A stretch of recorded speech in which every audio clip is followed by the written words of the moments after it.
Sahur, sahur, sahur, sahur. Sahur. Oke teman-teman, menemani sahur kali ini kita akan lanjutkan lagi ya untuk HP Poco X3 Pro. Jadi tadi menjelang ngabuburit itu saya kedatangan subscriber ya, jauh. Beliau bawa HP Poco X3 Pro, keadaan mati total. Nah yang lucu, jadi beliau tuh bawa satu tas kertas itu, isinya HP sama kotak sama cas-casan ada 2, baterainya ada 3, jadi komplit lah semuanya dibawa. Lalu beliau bercerita bahwasanya HP ini tuh kurang lebih rusak itu seminggu yang lalu, tapi dipikir baterai, ya dibelikan baterai, nyala. Nah setelah nyala digunakan sampai habis baterainya, nggak bisa dicas, nggak bisa dinyalakan lagi. Lalu dibelikan baterai yang kedua sampai baterai yang ketiga.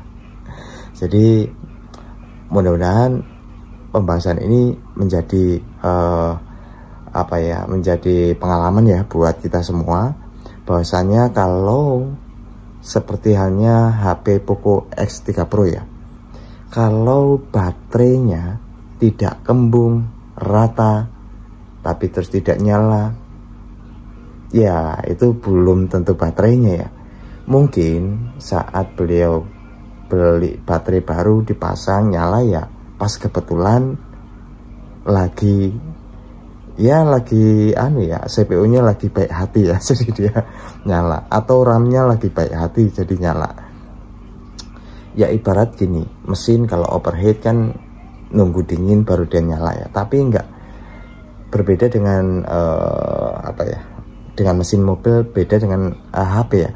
Kalau HP overheat memang di saat dia dingin bisa nyala, tapi itu bukan solusi, karena pasti suatu momentum, suatu saat mati lagi. Bahkan sampai beli baterai 3 biji ya teman-teman. Ya, jadi kita akan lanjutkan kira-kira itu rusaknya di mana. Dan mudah-mudahan bisa diambil hikmahnya, sekaligus bisa menemani sahur kali ini. Oke, kita langsung aja ke pembahasannya.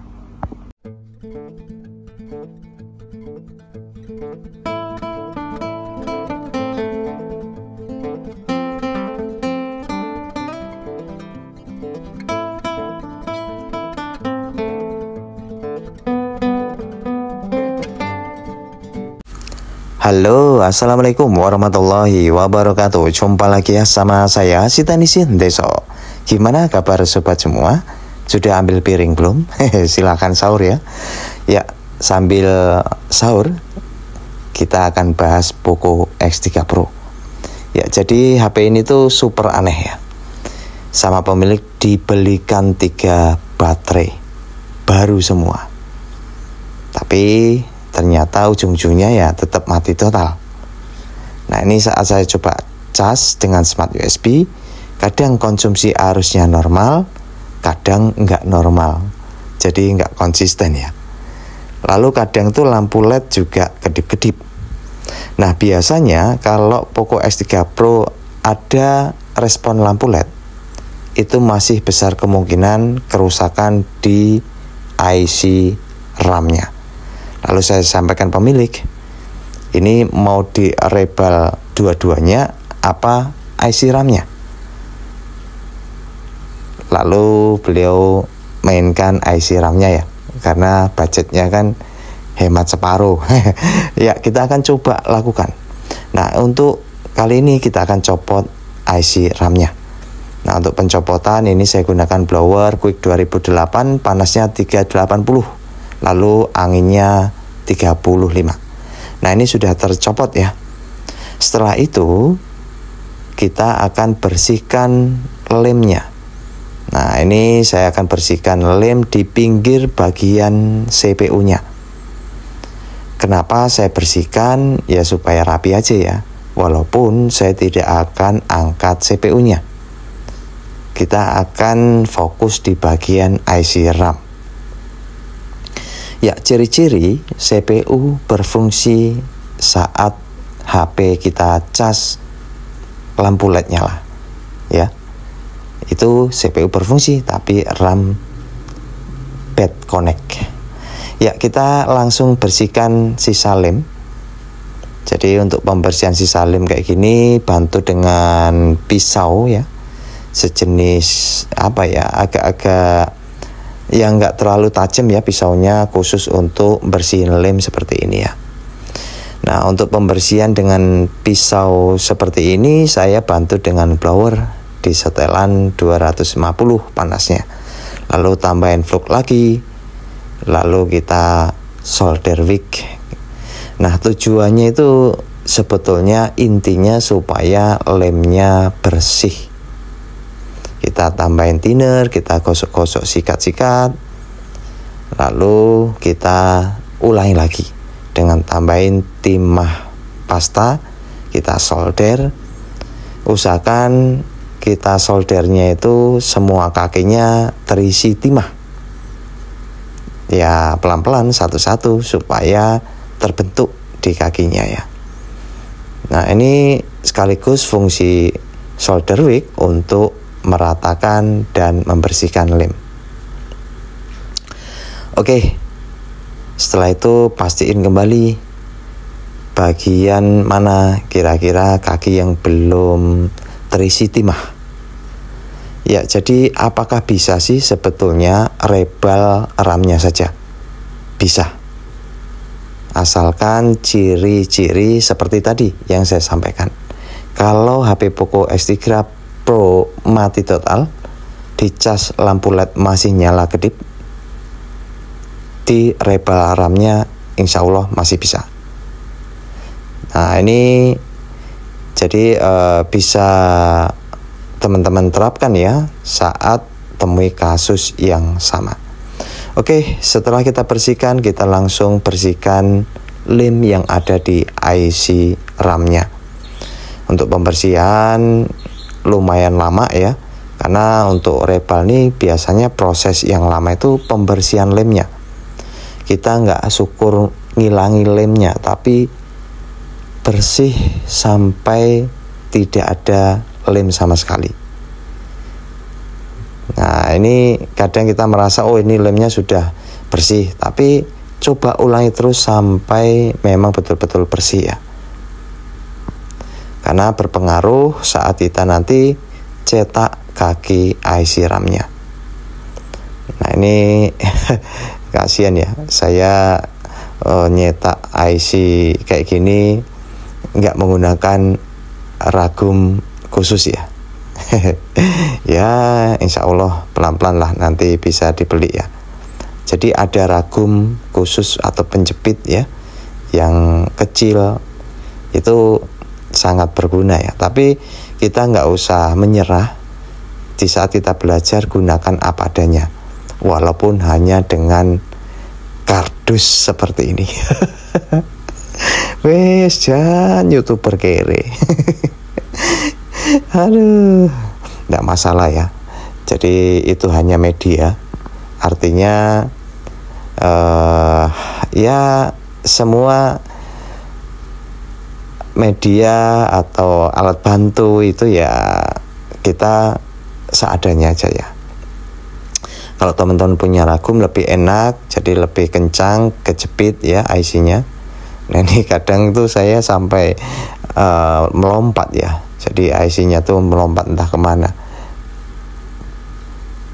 Nah, ini sudah saya bersihkan lemnya, lalu kita cetak kakinya. Nah, untuk pencetakan kaki gunakan plat seperti ini. Nah, gosok-gosok dengan timah pasta seperti ini. Lalu kita jepit dan kita blowerin. Ini blowernya saya gunakan panasnya 350. Lalu kita pangkas dan kita tambahin timah kembali dan di blower lagi.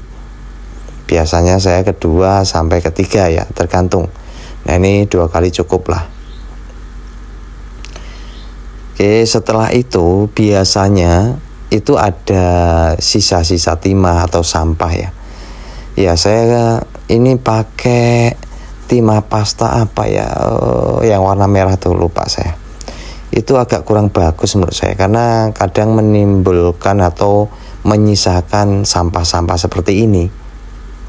Jadi ya kita harus telaten, bersihin, jangan sampai meninggalkan puing-puing timah yang saat kita itu cetak dia meluber ya.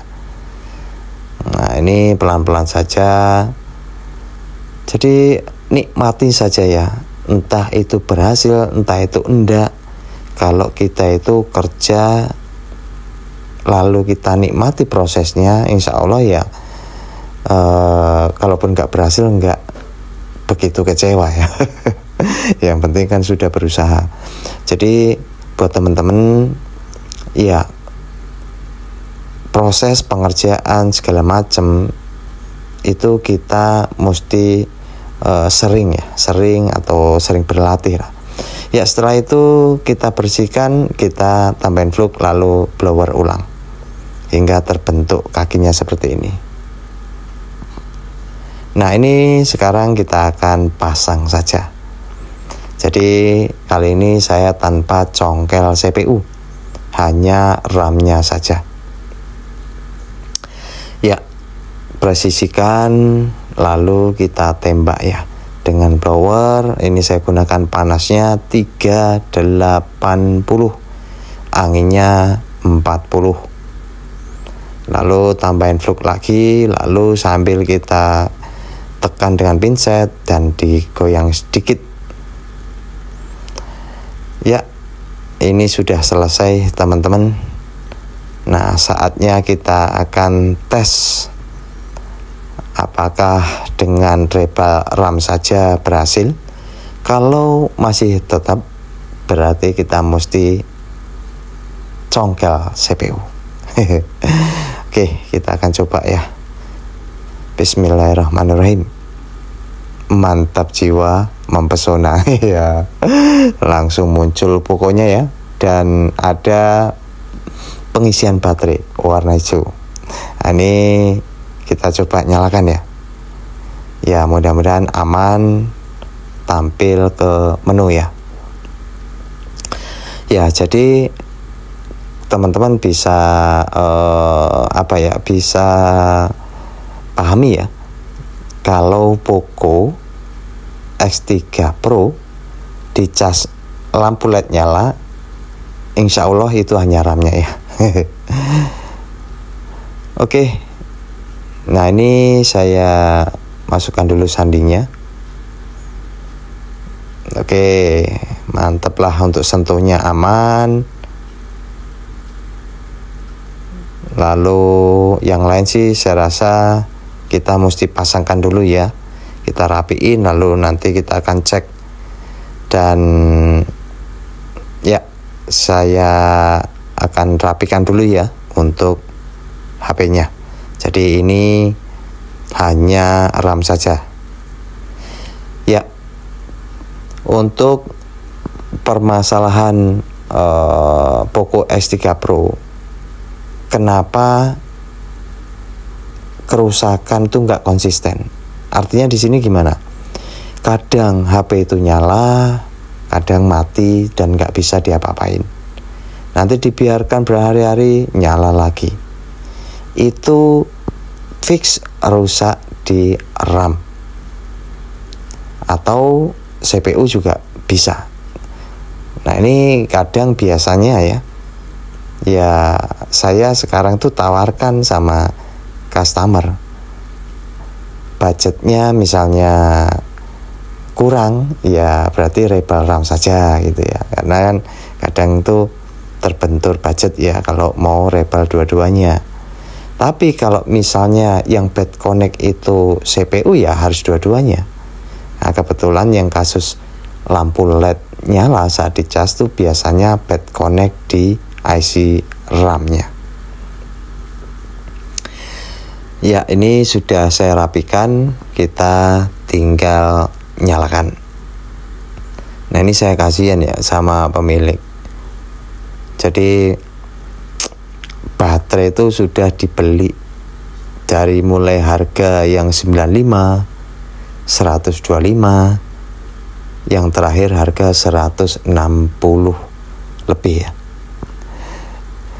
Tapi semua zong ya hasilnya ya, mati. Oke, ini kita coba masukkan sandinya ya.